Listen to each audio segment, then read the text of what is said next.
Kenapa orang takut ikut kajian salafi? Allahu a'lam. Kenapa nih takut? Siapa yang takut nih? Katanya keras ya. Biasanya orang kalau bilang keras itu karena ada alasan banyak penyebabnya. Yang pertama itu karena mereka belum pernah ikut sebelumnya. Dan mereka cuma sampai kepadanya sepotong-sepotong fatwa. Misal dia belum pernah pakai jilbab. Begitu disampaikan, nggak boleh loh ada ustadz ini. Terkenal ustadz dengan julukan salafi misalnya. Dan saya sudah bilang tidak ada kelompok salafi ya. Saya sudah bilang berapa kali. Orang-orang teman-teman kita yang berdakwah mengikuti sunnah Nabi sering mengatakan kaum salaf, ya. Kaum salaf maksudnya orang-orang terdahulu nih. Jadi sahabat, tabi'in itu maksudnya, gitu kan? Tapi divonislah ini kelompok salafi. Biasanya teman-teman yang mengikuti sunnah Nabi ini kalau haram, halal, nggak ada toleransi. Memang begitu supaya jelas. Soalnya kalau kita masih toleransi, dibungkus-bungkus, dikemas, nanti orang masih setengah-setengah. Emang haram ya haram. Ustaz hukumnya riba gimana? Haram, nggak boleh. Terus bagaimana jalan keluarnya? Ya usahakan untuk keluar, dikasih tahu. Nggak mungkin, karena saya kerja di bank Ustaz, kira-kira saya masih bisa nggak kerja dulu beberapa waktu sampai nanti saya dapat kerjaan yang lain. Kalau dia tidak begitu sunnah Nabi, mungkin dia masih bisa mengatakan, ya nggak apa-apa lah sampai kau dapat kerja. Wah ini berapa hari ditanggung sama dia tuh. Nggak boleh dong, dia mesti haram ya haram. Allah haramkan loh, Pak nggak boleh, Ibu nggak boleh loh ya. Sudah tahu, sebab kalau orang yang berbuat salah tadi bertaubat, ya gitu, maka apa yang masa riba misalnya, apa yang dia pernah dapatkan, Allah maafkan tuh. Dia pernah punya rumah, dia punya mobil, kalau dia belum tahu sebelumnya, maka itu dianggap bagi dia nggak masalah, sudah halal buat dia. Sekarang dia berusaha keluar dari masalah dia. Tapi seorang mufti, seorang alim tidak boleh mengatakan, oh boleh nggak apa-apa. Nah ini boleh nggak apa-apa nih, jadi masalah. Nah ini poin pertama, penyebab pertama. Biasanya karena mereka belum menjalankan perintah agama, kemudian sampai kepada mereka fatwa, sesuatu yang sepotong saja berhubungan dengan pelanggaran yang dia lakukan. Masalah tidak pakai jilbab, oh itu berarti berdosa, nanti begini-begini. Dia cuma tangkap itu saja, dia tidak lihat globalnya, gitu kan. Jadi ini saran saya tentunya harusnya mereka hadir, mereka dengar. 1 kali pengajian, 2 kali pengajian, lihat materi yang berbeda, maka mereka akan dapat jawabannya insya Allah. Gitu kan. Alasan yang lain, emang dasarnya ada juga orang yang maunya itu ilmu agama semua gampang-gampang saja. Gitu kan. Nah ini yang berbahaya nih. Jadi dia suka kalau datang pengajian itu, ustadznya ceramah 15 menit ceramah, sisanya dongeng, tawa-ketawa gitu kan.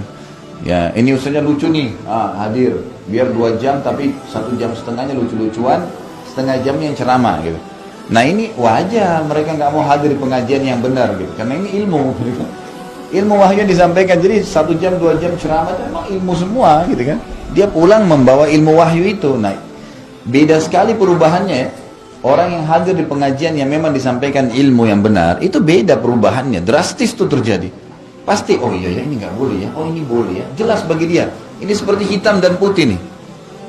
Yang mana nih? Hitam salah, ini gelap, ini putih, jelas. Jadi dia berubah. Jangan heran orang hidup pengajian sunnah itu tiba-tiba berubah drastis bawaannya, cara bicaranya, tiba-tiba dia tinggalkan semua yang salah karena jelas bagi dia ini nggak boleh. Tapi kalau yang seremoni seperti tadi gitu kan, maka jangan heran di 10 tahun pun pengajian tidak ada perubahan, itu wajar, biasa saja. Karena ditoleransi, nggak apa-apa ini berarti ditanggung oleh yang bilang nggak apa-apa ya. Jadi mungkin seperti itulah yang saya tangkap, Allahu a'lam.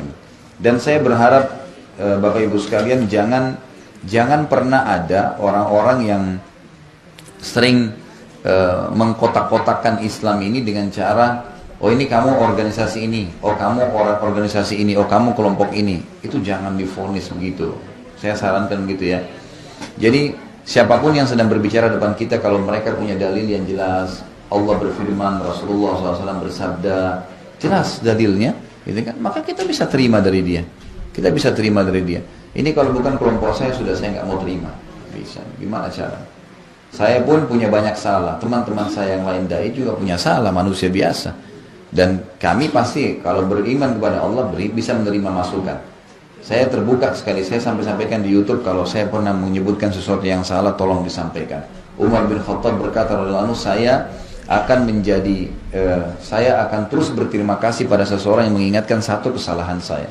Ali bin Abi Thalib mengatakan, saya akan terus berkhidmah, membantu seseorang ya yang mengingatkan saya satu kesalahan saya.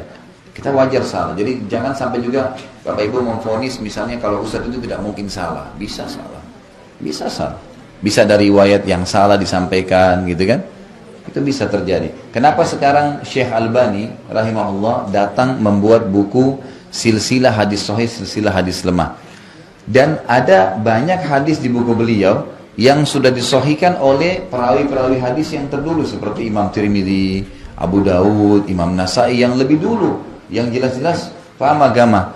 Kok bisa beliau datang kemudian beliau mengambil, oh ini hadis ini lemah sebenarnya karena ditemukan jalurnya seperti ini. Oh hadis ini dilemahkan, oh ini hadis sahih karena ini dijalurkan begini. Karena memang setiap orang bisa saja berbuat salah. Bisa saja memang penulis buku itu awalnya memang salah atau malah penyusun yang sekarang salah. Allah memberikan kita akal fikiran untuk bisa menerima dalil-dalil yang ada.